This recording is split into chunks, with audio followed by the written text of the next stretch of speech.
अंजना जी, एक छोटे से मेरे सवाल का आप जवाब दे दो। अंजना जी, मैं मान जाऊंगा आपको। चल एक सेकंड सर, आप सुनते नहीं है सर, आवाज नीचे कीजिए। अरे सर प्लीज, वारिस जी आप बहुत अच्छा बोलते हैं, बहुत अच्छा बोलते हैं, आपका ऑडियो ही नहीं आ रहा है। आप पहले मेरा सवाल सुनेंगे सर, फिर जवाब देंगे। सैयद तो हमास को अब तक हिंदुस्तान ने टेररिस्ट ऑर्गेनाइजेशन घोषित किया है क्या? चलिए बताइए, आप हमास को टेररिस्ट बोल रहे हो ना। जिस दिन घोषित कर देंगे सबसे पहले वारिस पठान आपके चैनल पे आके हमास मुर्दाबाद मुर्दाबाद के नारे लगाएगा। चलिए करिए आप। अरे अंजना जी सोचिए, आप पहले पत्रकार के पहले इंसान है। देखिए सवाल यह है, जय फिलिस्तीन, अरे हम रक्षा सौदे इजराइल के साथ भी तो कर रहे हैं। राष्ट्रहित देखेंगे ना, भारत अपने ऑप्शंस खुले रखेगा ना, क्यों सीमित करेंगे हम अपना दायरा? और सबने भारत पर बहुत टिप्पणियां की, और खास तौर पर वो यूरोपियन यूनियन जो सबको ह्यूमैनिटी पर बड़ी बड़ी गाथाएं सिखाता है और खुद न जाने क्या करता है। पूछ रहे थे कि रूस से क्यों तेल ले रहे हैं, रूस आक्रमणकारी है यूक्रेन पर। भारत ने स्टैंड लिया, हमें कम कीमत पर मिल रहा है, हम लेंगे, ये मेरे नेशनल इंटरेस्ट में, हम लेंगे। तो हम क्यों किसी के दबाव में आए, इजराइल के खिलाफ बोले? देखिए अंजना जी, पूरी दुनिया देख रही है कि किस तरह से दो विश्व के बड़े देश जो न्यूक्लियर वेपन से भरे हुए, अमेरिका और इजराइल, ने एक ऐसे स्टेट के ऊपर अटैक किया जिसके पास न्यूक्लियर वेपन ही नहीं है।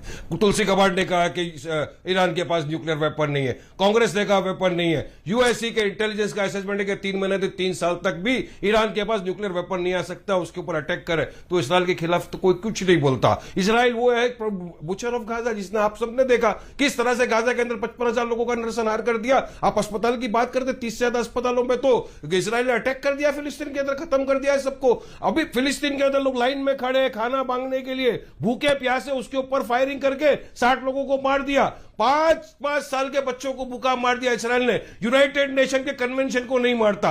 एनपीटी जिसका सिग्नेटरी है ईरान, मगर इसराइल नहीं है, क्यों नहीं उसके खिलाफ कोई आवाज उठाता? ऐसा वारिस पठान साहब, एक काउंटर क्वेश्चन है, दिखा दीजिए इनको मेरे साथ। वारिस भाई, अरे मिस्टर पठान, कोई नहीं बोलता। मिस्टर पठान, मिस्टर पठान, हमें पता है कि आपके नेता ओवैसी साहब तो जय फिलिस्तीन के नारे के साथ शपथ भी लेते हैं। अरे हमें सब पता है, लेकिन एक एनपीटी टेररिज्म के खिलाफ भी तो साइन होना चाहिए ना। वो दस्तखत कौन लेगा? आतंकवाद के खिलाफ एनपीटी करो। हमास, लिसन मी, एक सेकंड सर, आप सुनते नहीं है सर, आवाज नीचे कीजिए। अरे सर प्लीज, वारिस जी आप बहुत अच्छा बोलते हैं, बहुत अच्छा बोलते हैं, आपका ऑडियो ही नहीं आ रहा है। आप पहले मेरा सवाल सुनेंगे सर, फिर जवाब देंगे। एनपीटी न्यूक्लियर एनर्जी को लेकर, लेकिन सिविल उपयोग के लिए जिसके लिए दस्तखत किया है, उसमें 7 से 10% यूरेनियम एनरिचमेंट चाहिए।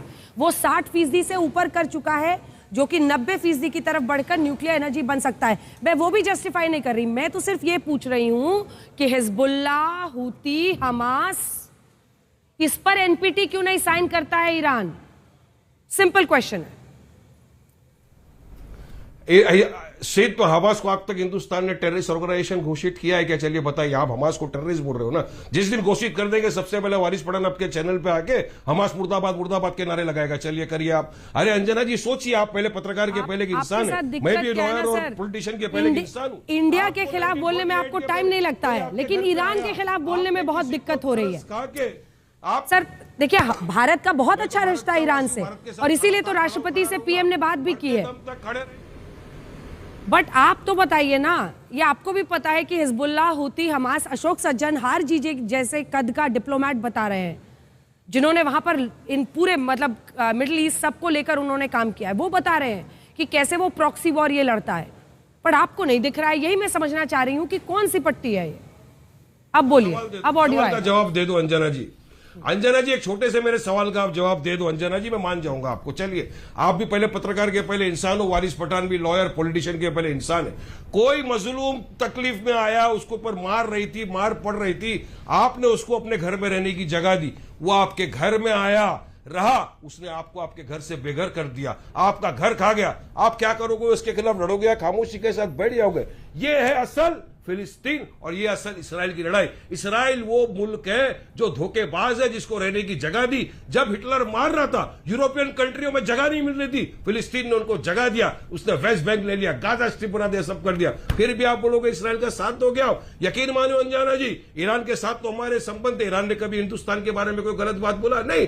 अरे ईरान को तो खंजर भोग दिया आसिम मुनीर जैसे। अभी वो जहां का नया कुत्ता बन गया, मोहम्मद फैज खान साहब आप जवाब दीजिए। खाने का बिल चुका दिया उसने अपना। मोहम्मद फैज खान, मेरा ये निवेदन है वारिस भाई, आपकी और आपकी पार्टी को और आपके पार्टी के प्रधान को नरेंद्र मोदी जी ने एक जिम्मेदार व्यक्ति माना, और वही जिम्मेदार व्यक्ति मानकर उन्होंने अभी 7 जो डेलीगेशन गए थे उसमें भेजा। लेकिन आपके जो स्टेटमेंट है ना, वो एक तरफा है, वो व्यक्तिगत पूर्वाग्रह से ग्रसित है, भारत के हित में नहीं है। आपको भारत की डिप्लोमेसी के साथ रहना चाहिए, भारत की नीति के साथ रहना चाहिए। इजराइल के इतिहास में जाओगे तो वो किसका देश है, क्या देश है, वो लंबी कहानी हो जाएगी। लेकिन मैं आपको कहना चाहता हूं कि वर्तमान समय में भारत का हित जो है वो नॉन अलाइनमेंट में ही है, यानी कि युद्ध में किसी एक देश के पक्ष में खड़े हो जाना और दूसरे देश के विरोध में बोल देना, यह भारत के हित में नहीं है। इसलिए आप समझिए कि आपकी बात को पूरे विश्व में सुना जा रहा है आज तक चैनल के माध्यम से, तो किसी एक देश का पक्ष लेकर दूसरे देश का विरोध कर देना यह भारत के हित में नहीं होगा। और मैं एक बात और कहना चाहता हूं,